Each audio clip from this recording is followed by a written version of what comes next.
அண்மைச் செய்தி. நாடாளுமன்ற தேர்தல் நெருங்கி வரும் நிலையில் பாஜகவுடன் கூட்டணி இல்லை என தேமுதிக தரப்பில் தெரிவிக்கப்பட்டுள்ளது. அண்மைச் செய்தியாக பார்த்துக் கொண்டிருக்கிறோம். பாஜகவுடன் மக்களவைத் தேர்தல் தொடர்பான கூட்டணி பேச்சுவார்த்தை இல்லை என பிரேமலதா விஜயகாந்த் தெரிவித்துள்ளார். விவரங்களை செய்தியாளர் லாவண்யா வழங்க கேட்கலாம். லாவண்யா, விவரங்கள் என்ன பகிர்ந்துக்குங்க? வணக்கம் அரசி. நாடாளுமன்ற தேர்தலை முன்னிட்டு தொகுதி பங்கீடு விஷயத்தில் கட்சிகள் மும்முரமாக ஒரு செயல்பாட்டில் இருக்கிறார்கள். அதிலும் குறிப்பாக இன்று பாஜகவுடன் தேமுதிக ஒரு அவசர ஆலோசனையில் ஈடுபட போவதாக ஒரு தகவல் வெளியானது.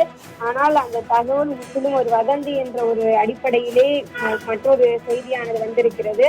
அதாவது பாஜகவோடு இன்று தேமுதிக எந்தவித ஒரு பேச்சுவார்த்தையிலும், அதாவது கூட்டணி சார்ந்த எந்தவித ஒரு பேச்சுவார்த்தையிலும் ஈடுபடவில்லை என அந்த கட்சியினுடைய தேமுதிகவினுடைய பொதுச் செயலாளர் பிரேமலதா விஜயகாந்த் கூறியிருக்கிறார்.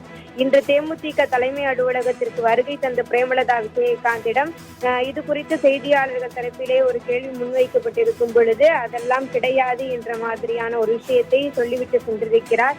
நாடாளுமன்ற கூட்டணி மற்றும் தொகுதி பங்கீடு குறித்து அதிமுகவுடன் ஆலோசித்து இருக்கிறோம்.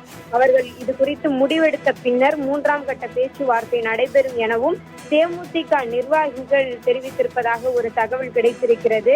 அது மட்டுமல்லாமல் வழக்கம் போல தேமுதிக அலுவலகத்திற்கு வருகை தந்த பிரேமலதா விஜயகாந்த் அங்கு வந்திருக்கக்கூடிய பொதுமக்களிடம் பேசிவிட்டு அவர்களுக்கு அன்னதானம் வழங்கிவிட்டு கிளம்பி சென்றிருக்கிறார்.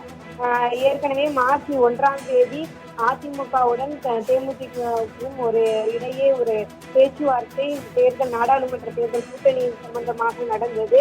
அதுவும் மிக சுமூகமாகவே நடந்தது. அதனைத் தொடர்ந்து கடந்த புதன்கிழமையும் ராயப்பேட்டையில் உள்ள அதிமுகவினுடைய தலைமை அலுவலகத்தில் தேமுதிகவினர் வருகை தந்து, அதாவது தேமுதிகவில் இந்த நாடாளுமன்ற தேர்தலுக்காக அமைக்கப்பட்டிருக்கக்கூடிய அந்த தேர்தல் ஆலோசனை குழுவில் இருக்கக்கூடிய முக்கிய நிர்வாகிகள் அனைவரும் வந்து இங்கு 2ஆம் கட்ட பேச்சுவார்த்தையானது நடைபெற்றது. அந்த பேச்சுவார்த்தையின் இறுதியிலும் கூட அதிமுகவிற்கும் தேமுதிகவிற்கும் ஒரு சுமூகமான ஒரு உறவு நிலவி வருகிறது. பேச்சுவார்த்தையும் சுமூகமாகத்தான் இருக்கிறது.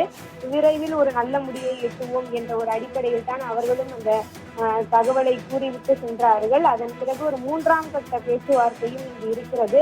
அந்த அதிமுக தேமுதிகவிற்கு இடையே அந்த 3ஆம் கட்ட பேச்சுவார்த்தை நிறைவடையும் தருவாயில் அவர்கள் எந்த மாதிரியான ஒரு கூட்டணியில் இருக்க போகிறார்கள், எத்தனை தொகுதிகளை எல்லாம் வாங்க போகிறார்கள் என்ற ஒரு அதிகாரப்பூர்வமான அறிவிப்பினை நாம் எதிர்பார்க்கலாம். அதிமுக தரப்பில் அந்த கூட்டணி குறித்தும் தொகுதி பங்கீடுகள் குறித்தும் முடிவெடுத்த பின்னர் அதற்கு பிறகு தேமுதிக தங்களுடைய நிலைப்பாட்டை கூறி என்ற வகையில் தான் தற்பொழுது கள நிலவரமானது இருக்கிறது. விவரங்களுக்கு நன்றி லாவண்யா.